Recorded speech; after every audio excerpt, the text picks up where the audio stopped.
Calgary, Alberta, Canada, Natalya!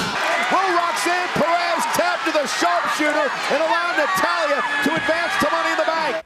Oh, yeah, the longest-serving female superstar in world wrestling entertainment history, Natty Neidhart, is ready to share the story of her legendary career in the last Hart Beating. Here it is right here. She talks about growing up in the legendary Hart family and her front row seat to the rise of women's dominance in the sport. And for more, Natty joins us here on TMS. Natty, it's good to see you. Thank you so much for having me. I'm so ready to spill the tea. All right, well, let's do it. And let's start with the fact that somebody that we're fairly familiar with, The Rock, actually wrote the foreword for this book. So how did that all come about with Dwayne Johnson? Well, The Rock and Bret Hart were very important parts of my introduction to my story.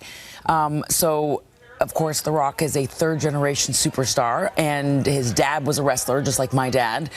His grandmother was a wrestling promoter, and my grandfather was a wrestling promoter. So I was like, we have so many similarities. I want to see if he'll help me for the book. I asked him. He said yes immediately, and we were off to the races. And of course, you know, everybody I think assumed that, you know, I'm always going to lean on Bret Hart.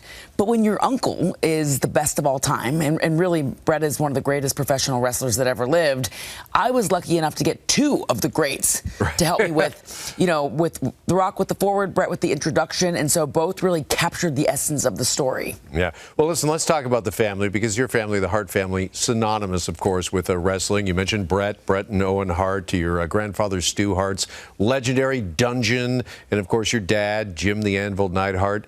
Is it fair to say that you were kind of born to do this? Yes. And you know, the thing, I mean, for me, I'm the first female in my family to compete in the ring. And my grandfather, he was very traditional. He ran Stampede Wrestling, and of course, all of his 8 sons, they turned into wrestlers, and then his 4 daughters married wrestlers. But for women to do it, my grandfather was very traditional. He didn't really, at the time, you know, back in the day, there wasn't really a place for women, you know, to be prevalent in the industry.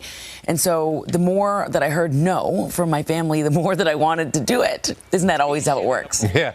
Well, listen, let's talk a bit about that, because for a long time, women in this sport, they were either the manager or took part maybe in kind of gimmick matches. But in 2019, there were 3 women in the main event in WrestleMania for the first time.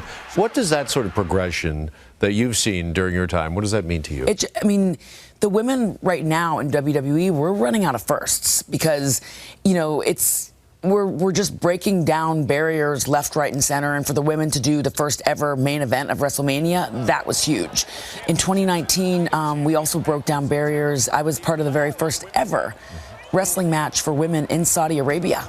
The first woman to compete in Saudi Arabia. That was like a transcending moment for women in sports, actually, and women in entertainment, to be able to do that. And so it's just a different time in the industry. Whereas when I was growing up, the women just didn't have that much of a role in it. You know, they were just sort of sprinkled in here and there. And now in WWE especially, women are really a prominent role.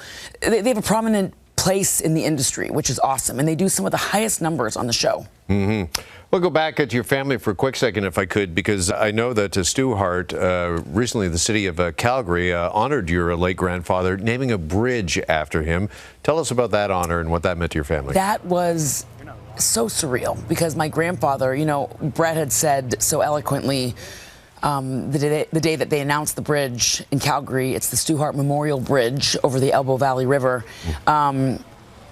Bret had said that my grandfather really, he symbolized a bridge. He bridged so many people together from so many different walks of life, because he was such a stable, steady force, not just in professional wrestling, but in the community. You know, he was given the Order of Canada when he was alive because he did so much charity work. He gave back in so many ways. So to see him honored this way, I know that he's smiling down from heaven, really just so excited that, you know, he's still being recognized and remembered for just being one of the greatest ever. Mm-hmm. Have you or any of the family had a chance to drive the bridge? My family. I haven't been to Calgary yet. I'm going next week. Okay. I'm doing some book stuff there next week, but my whole family went, the day that they announced it, my whole family went and took pictures near it. And I'm just excited to go there and just like see it in the flesh. Mm-hmm. Congratulations on everything, including this book. The Last Hart Beating is available now wherever books are sold. Natty, great to see you, and thanks for coming by. Thank you so much for having me.